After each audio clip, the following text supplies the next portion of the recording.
Kita harus betul-betul menyaksikan Allah itu di saat di dunia. Contoh kita syahadat. Kita ini ketemu Allah sebenarnya di saat at-tahiyat. At-tahiyatu barokatus sholawatu thayyibatu. Assalamu alayka ayyuhan. Assalamu alayka wa ala ibadillah. Asyhadu an la ilaha illallah wa asyhadu anna Muhammadar Rasulullah.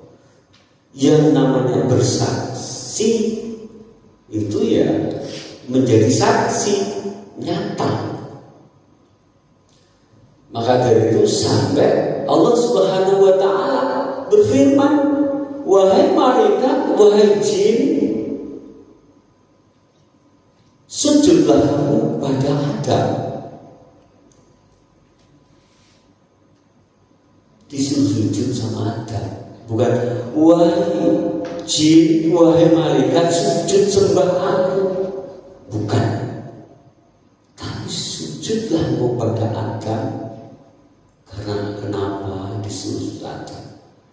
Karena yang disebut Adam itu adalah insan. Insan itu keparipurnaan. Di balik manusia itu ada rahasia-rahasia Allah. Maka wa man kana fi hadhil a'ma fa huwa fil akhirati a'ma adallu sabila. Wa man kana, dan barang siapa kembali pada Allah, dunia ini kembali kepada Allah dengan jalan yang sesat, maka di akhirat itu juga tersesat dan lebih tersesat lagi kalau kita nggak betul-betul mengenal Allah. Maka Allah menciptakan makhluk semua ada untuk apa? Tidak lain adalah untuk beribadah. Nah, ibadah itu betul-betul hakikatnya ibadah itu menyembah. Hakikatnya menyembah adalah selalu berhadapan-hadapan. Siapa yang menyembah dan siapa yang disembah. Disitulah kita, itulah Allah di antara Allah dan hamba selalu bermuajah, saling ketemu. Cara ketemu Allah harus belajar sifat-sifatnya Allah. Man arafa nafsahu bi'adami arafa rabbahu biwujudi. Kalau engkau ingin kenal Allah, kenalilah dirimu. Cara mengenalinya bagaimana? Kalau kita adanya dunia ini, ada yang menciptakan, ada yang mewujudkan. Dan setelah kita telah, kita juga akan kembali pada Allah. Akhirnya nggak ada juga. Berarti yang ada itu Allah, wujudnya Allah. Maka di dalam pelajaran tauhid, sifat 20 itu dibagi menjadi 3. Ini perlu dipelajari pelan-pelan. Ada 3. Yang pertama, wujud idam baqa mukhalafatul hawadisi qiyamuhu binafsi. 5 ini disebut nafsiyah. Setelah itu ada wahdaniyah. Wahdaniyah ini nanti fungsinya itu mengenal Allah ya. Setelah wahdaniyah nanti ada qudrat, iradah, ilmun, hayat, sama, basor, kalam. Yang tujuh ini disebut sifat ma'ani. Apa itu ma'ani? Kan gitu, jadi pertanyaan juga. Itu bahasa balaghah, ya. Tuh kata apa? Jadi ma'ani itu sifat yang bukti, benar-benar bukti adanya wujud dan nyata. Jadi dari mulai kodrat, irodat, ilmu, hayat, sama, basor, kalam, itu disebut sifat ma'ani. Sifat ma'ani ini nyata dan jelas. Kodrat itu kuasa artinya, kurang lebihnya. Kodrat itu artinya kuasa. Lalu dibilang bisa disebut ma'ani itu nyatanya ada di mana? Kodrat itu ada di bagian tulang. Kodrat. Setelah itu ada irodah. Kodrat, irodah. Irodah itu ada di mana? Ada di kulit. Di darah yang selalu berhubungan. Ilmu itu mengetahui adanya di mana, disematkan oleh Allah di hati. Hayat, hidup. Kita bisa dibilang hidup ini kelihatan, nyata semua. Bisa gerak karena ada tulang. Ini sifat-sifat ma'aninya Allah. Ilmu, hayat, sama itu artinya mendengar. Mendengar itu ada di mana? Ini adalah telinga, berarti di telinga. Basor adanya di mata, melihat. Kalam adanya di mana?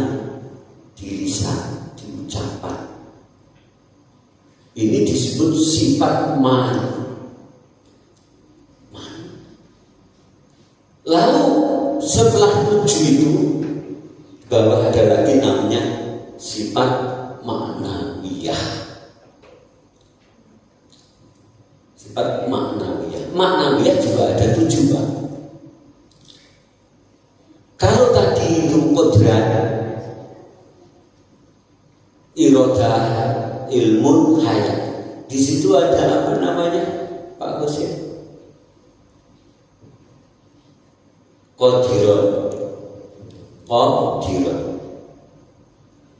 Apa arti qadiron? Qadiron itu namanya kuasa,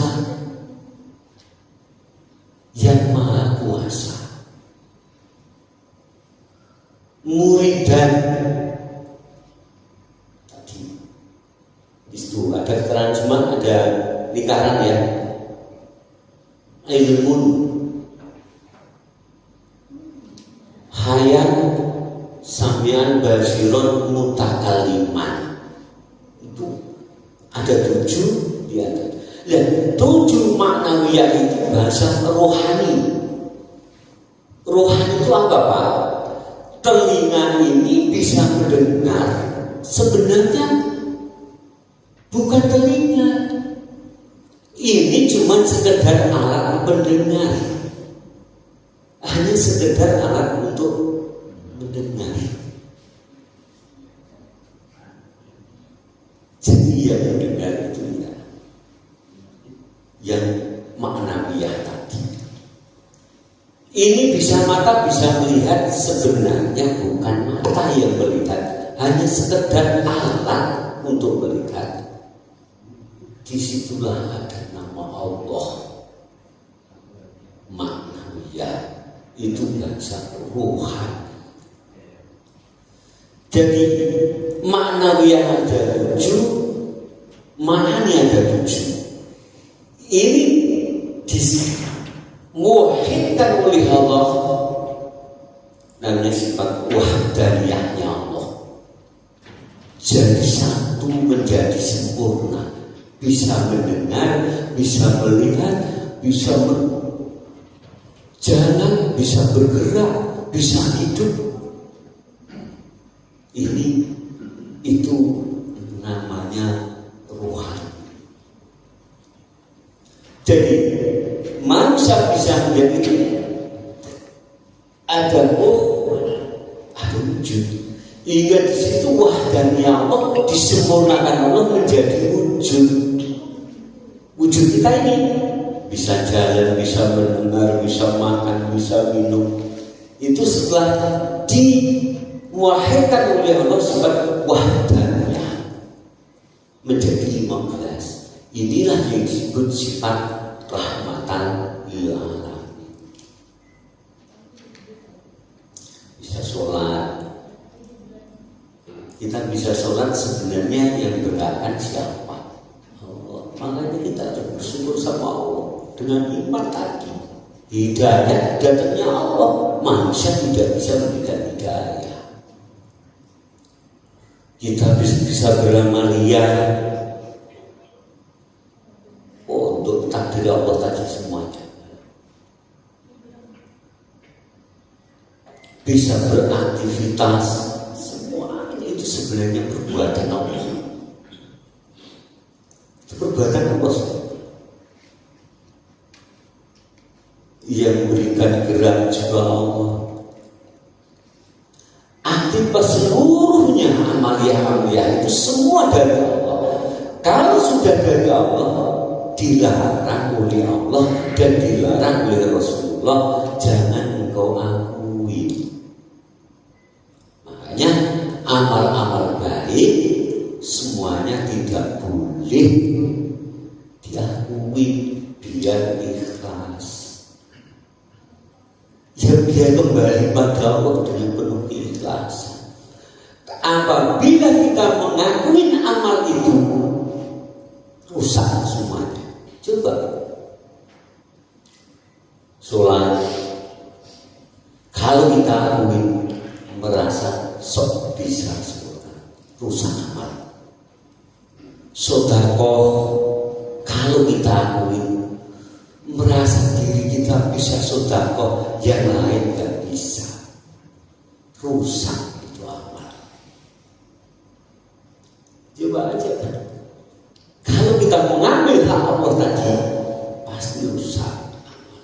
Maka Syekh Ibnu Athaillah Iskandari menjelaskan min alamatil intimad halal amali nuqsanur roja inda wujudi zalal.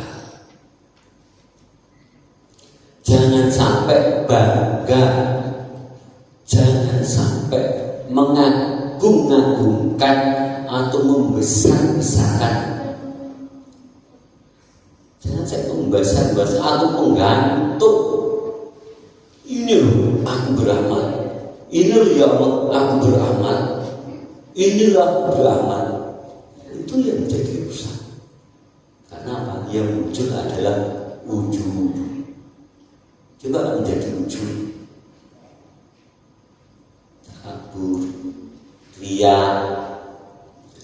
Maka segala sesuatu perbuatan yang berhubungan dengan rahmat itu bisa nyambung sama Allah. Ya benar bisa nyambung benar sama Allah. Ya diterima iman kita. Yang bisa connecting. Tapi kalau kita akui, coba ajaran itu, agama itu gitu aja.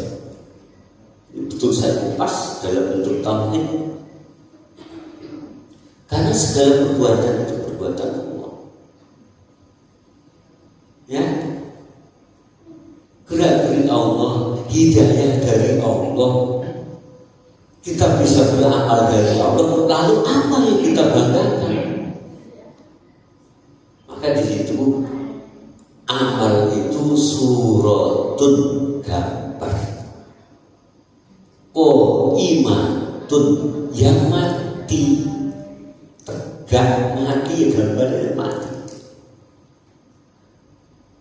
Gambar amal itu bisa hidup, wa arwahuha, tentu ada ruhnya. Apa itu ruhnya? Fi wujudil ikhlas. Wujudnya amal yang bisa hidup karena ada ruhnya, itu namanya ikhlas. Begitu juga tadi sifat-sifat Allah. Kalau Allah menghendaki berhenti pun dipanggil, man, dengar gak sih man, jangan pergi dulu man, anak-anakmu masih kecil, dengar gak? Kan sudah dia bilang, enggak dengar, sama manggil juga dengar orang itu. Anakmu masih kecil man, suara itu, dia gak dengar. Allah sudah mengatakan memanggil, maka kita sudah tidak ada pendengaran lagi. Disitulah di akhirat nanti akan diwujudkan, bukan melalui fisik ini. Di akhirat itu diwujudkan bentuk amaliyah kita, tergantung bagaimana amal kita di dunia ini.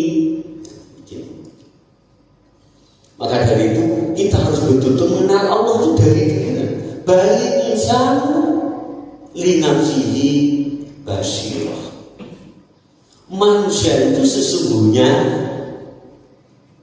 bisa mengenal Allah itu dari diri kita ini. Mengenal Tuhan. Kita datang ke kita hidup. Kita bisa ngerasain hidup enggak? Dan ini kan hidup. Sifat Allah hayat. Itu kan sifat Allah namanya hayat. Berarti kita sadar ada kehidupan. Disitulah kita harus sadar ada yang menghidupkan. Kalau Allah menghidupkan hidup, kita nggak bisa hidup, nggak bisa hadir ini. Nah, maka dari itu hadir ini sebenarnya itu rahmat fadl Allah, anugerah yang paling agung. Karena wujud anugerah itu sendiri.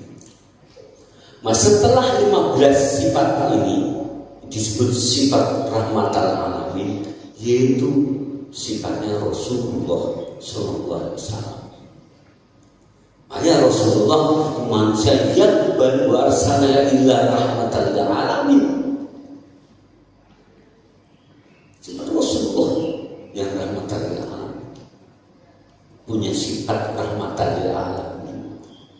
Digandengkan Allah dan Rasul tidak pernah sah.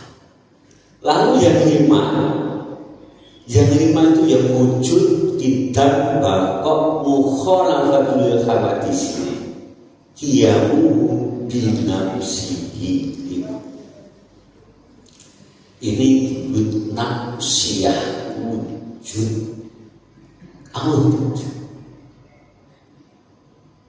Allah itu ada, kan gitu. Allah itu ada. Yakin kan ada. Kalau pengen ngerti Allah adanya Allah itu bagaimana? Lihat posisi kita. Bal insan binafsi basirah. Afala tusiru. Maka dalam diri manusia itu ada kesempurnaan. Ada yang mengadakan. Afala tusiru. Kenapa kamu nggak berpikir? Kata Allah itu bingung. Kenapa kamu nggak berpikir? Suruh berpikir aflatopsi. Setelah wujud nanti hitam itu Allah itu awal, tidak ada permulaan. Awalnya di dunia, bumi, langit, surga, neraka, cuma Allah. Al-awal, yang awal, akhir tiada akhirat. Betul Pak, cara memahami itu. Semua makhluk itu hancur besok kiamat. Semua akan hancur. Laisa kamitslihi yang wujud Allah yang ada. Kan gitu. Semua kan hancur, semua yang ada nanti yang paling akhir ya cuma Allah yang ada. Maka wal awalu wal akhir. Makanya Allah itu yang awal dan Allah itu yang akhir. Disebut tidak. Lalu sifat Allah kita bapok. Bapok itu apa? Bapok itu kekal abadi. Ya cuma Allah bisa kekal. Jadi sirna semua yang ada. Yang ada yang kekal itu Allah. Nah kita bisa wujud ini sebenarnya atas wujudnya Allah. Semua itu adanya Allah menampakkan diri. Jadi kalau masih Allah sendiri masih la ilaha illa ana, tiada Tuhan selain aku sebelum menciptakan dunia, belum diciptakan semua langit bumi, yaitu la ilaha illa ana, cuma aku yang ada. Tapi setelah Allah pun seluruh makhluk ini baru disebut oh ini yang namanya Allah. Ya kan ya Allah baru mau kenal Allah. Oh tapi sebenarnya Allah gitu aja. Itu kan lafaz. Allah itu lafaz. Tapi bagaimana kita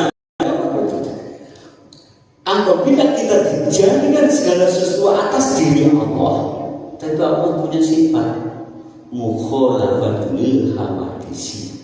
Tapi Allah tidak seperti makhluk. Nanti bagaimana cara memahami di saat kita sholat, di saat kita beramaliyah, beraktivitas. Ternyata Allah mukhalafatul berbeda dengan makhluk. Walaupun adanya makhluk itu adanya Allah. Allah punya sifat berbeda dengan makhluk. Terus qiyamuhu binafsihi. Allah itu mutlak punya kuasa. Kita ini lahir ada kulit putih, ada yang masih usia dini diambil oleh Allah, ada yang sedang sudah dipanggil Allah kembali kepada Allah. Ini namanya qiyamuhu binafsihi. Allah punya wewenang mutlak untuk menciptakan dan mengatur seluruh makhluk ini. Dalam arti tidak ada rentetan dengan yang lain.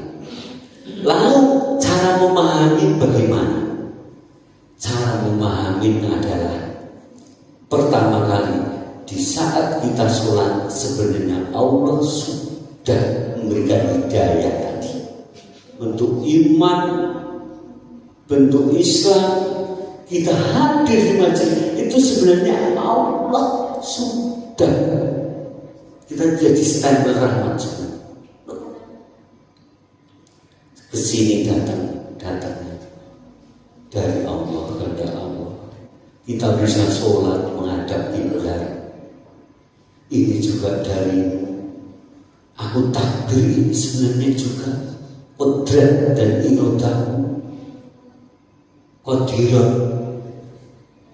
Setelah Allah Akbar yang lain gak ada. Hati kita ini menyaksikan dengan adanya rasa apa? Ini adil. ada AC. Oh ya, aku hidup ini berarti aku ada engkau ya. Di hati itu Allah. Nanti biar tidak tersesat. Jadi kita sembahyang juga keruhanian kita itu tadi merasakan bahwa segala sesuatu dari Allah. Dan hati kita selalu menghadap kiblat. Kiblat kita itu Allah Subhanahu wa Ta'ala. Itu dalam hati. Al-qulbul mu'minu baitullah. Hati orang mukmin itu adalah rumah Allah. Lahiriah kita, gerak-gerik kita, di situ Rasulullah. Di situ Rasulullah. Kenapa? Sholat itu yang ngajarin Rasulullah. Sallu kama ra'aitumuni usolli. Sholatlah engkau semua wahai umatku kama ra'aitumuni usolli, sebagaimana aku melaksanakan sholat. Itu artinya sebagaimana aku mendirikan sholat, melakukan sholat. Ikutinlah Rasulullah. Dalam arti apa? Kita itu sampai sekarang ini sholat gak ada yang bisa merubah Pak. Karena Rasulullah. Dari yang kita ini wujudnya itu sebenarnya di saat sholat wujud Rasulullah. Gerak-gerik kita, ajaran Rasulullah, hati kita memandang Allah, sholat kita sadar bahwa ini darimu ya Allah. Makanya di saat sholat itu manusia sebenarnya nyampe tiga-tiganya. Lahiriah ini ikutin Rasulullah, qalbun memandang Allah, ruh batin kita semua ini menyaksikan Allah. Makanya balik insanu li nafsihi basirah. Ya ayyuhal insan innaka kadihun ila rabbik. Manusia itu tempat rahasianya Allah. Manusia itu tempat yang paling dimuliakan oleh Allah. Sapi dipotong ya, dimasukkan surganya, makin sudah siapa manusia kan? Bismillahirrahmanirrahim. Potong. Amin. Semua itu tunduk pada manusia. Karena manusia dan manusia paling paripurna. Hanya semuanya suruh sujud pada manusia. Maka dari itu kita nggak ada kata lain kalau nggak bersyukur pada Allah. Jangan dari Allah nggak ada. Dan lihat itu dia ajarannya Rasulullah. Hati kita mengingat Allah. Jangan sampai kita sholat tapi malah masuk neraka. Fayunil musallin. Sholatlah, sholat apa masuk neraka. Celakalah neraka bagi orang-orang yang sholat. Karena apa? Di saat sholat itu lalai hatinya kepada Allah. Lalai mengakui hak-haknya Allah. Makanya amal perbuatan semuanya itu harus dilupakan. Dia menjadi yang ikhlas. Sedikit tidak bisa dinilai aku dan besarnya. Kalau itu ikhlas. Coba renungin ajaran agama ini di mana-mana. Ajarannya begitu. Mutlak. Dan kajian ini saya tauhid mutlak. Harus betul-betul menyembah Allah. Hati kita menghadap kiblat, memandang bahwa kita hidup ini engkau, ada engkau. Lain yang sudah diatur oleh Rasulullah. Baru kita setelah at-tahiyat terakhir baru Assalamualaikum warahmatullahi. Yang sampai silang salam itu siapa? Jadi kita iman, Islam, ihsan. Iman, Islam, ihsan. Bapak-bapak yang saya cintai dan insya Allah dicinta Allah Subhanahu wa Ta'ala, udah siap ya. Kiranya mohon maaf atas segala kekurangan dan khilafan. Mungkin nanti diskusi.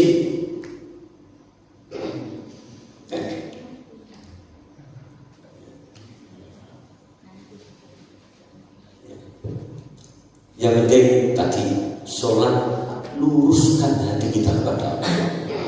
Lahirnya udah jelas ada ustaz-ustaz semuanya, bisa diajarin. Itu ajaran Rasulullah. Tapi apakah bisa berubah sebenarnya? Sederhana sebenarnya. Sholat itu ajaran Rasulullah. Bagaimana Rasulullah sholat? Ya sampai semua itu ajaran Rasulullah. Kalau sampai merubah sholat ya nggak bakal bisa. Apa sholat sujudnya miring ya nggak mungkin. Ya ajaran dari mana? Kan itu protes nggak bisa itu. Mau duduk kakinya dibanting nggak bisa. Mau udah diatur oleh Rasulullah sesuai sallu kama ra'aitumuni usolli. Sholatlah semua aku sebagaimana aku melaksanakan sholat. Akhir qali wa bitaufiq hidayah ya dengan sultan mustaqim. Wassalamualaikum warahmatullahi taala wabarakatuh.